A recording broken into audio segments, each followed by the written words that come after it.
જય શ્રી સ્વામિનારાયણ.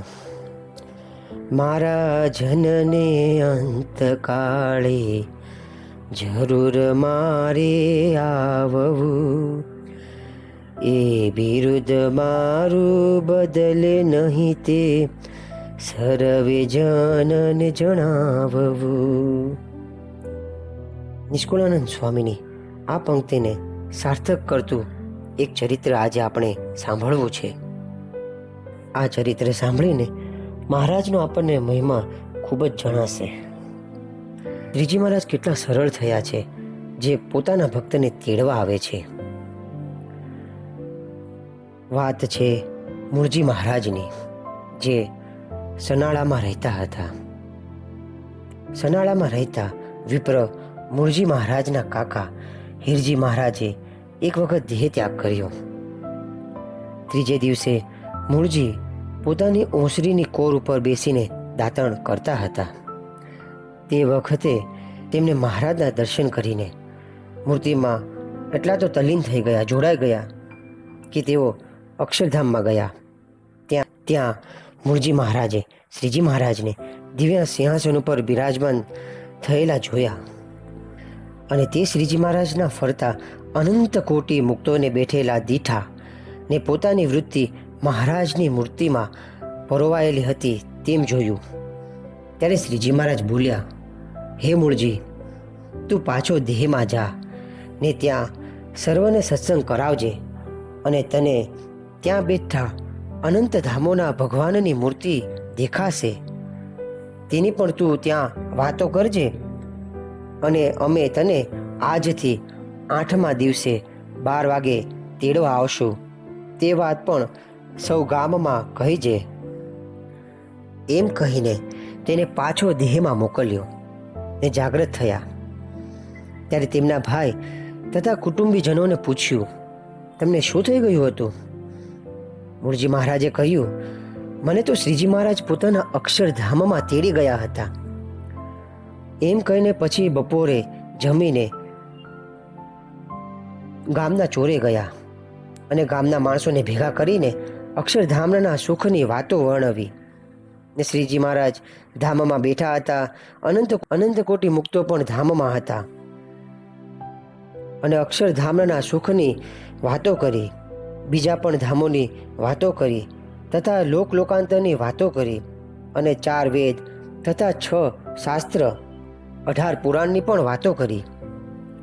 પછી કહ્યું છે, મારે આજથી 8મે દિવસે આ શરીર મૂકીને ભગવાન શ્રી સ્વામિનારાયણના અક્ષરધામમાં જવું છે. આ વાત સાંભળીને તો ગામના લોકોને આશ્ચર્ય થયું. આ શું બોલો છો મૂળજીભાઈ? એમ કાંઈ થોડી તમે પોતાના દેહને છોડીને ધામમાં જાઓ?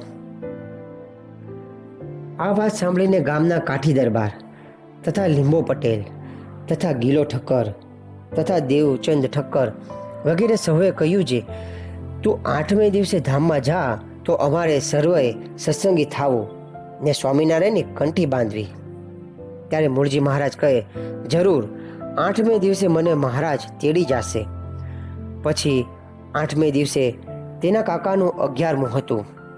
તેથી કારજ ઉપર આવેલા સર્વ વિપ્રોને સવારમાં બોલાવીને વાત કરી છે, આજ બપોરના 12 વાગે મારે દેહ મેળવો છે, માટે તમે કણબીની ડેલીમાં બંદોબસ્તવાળું મોટું ફળિયું છે, ત્યાં રાંધવાનું રાખો, ને 12 વાગે પહેલાં સૌ જમી લેજો અને પરવારી જજો. એમ કહીને ત્યાં સીધાનો સામાન મોકલાવ્યો. ત્યારે સૌ બ્રાહ્મણો એકબીજાને કહી દીધું, આપણે સર્વે વહેલા રાંધીને જમી લેવાનું છે. ત્યારે 2 જણ બોલ્યા, તે શું ભીષ્મ પિતામાં થઈ ગયો છે કે પોતાની જાતે 12 વાગે દેહ મેલી જશે? એમ વાતો કરતા સૌ 11 વાગે જમીને ફ્રી થઈ ગયા. ભાઈ સર્વ મૂળજીભાઈ પાસે આવ્યા, અને ગામના દરબાર પણ પોતાના ચાકર લોકોને સાથે લઈને આવ્યા, તથા પટેલ અને ઠક્કર વગેરે પણ આવ્યા. હવે શું બનશે, શું આશ્ચર્યની ઘટના બનશે, તે જાણવા માટે બધા જ મૂળજી મહારાજ પાસે આવી ગયા હતા.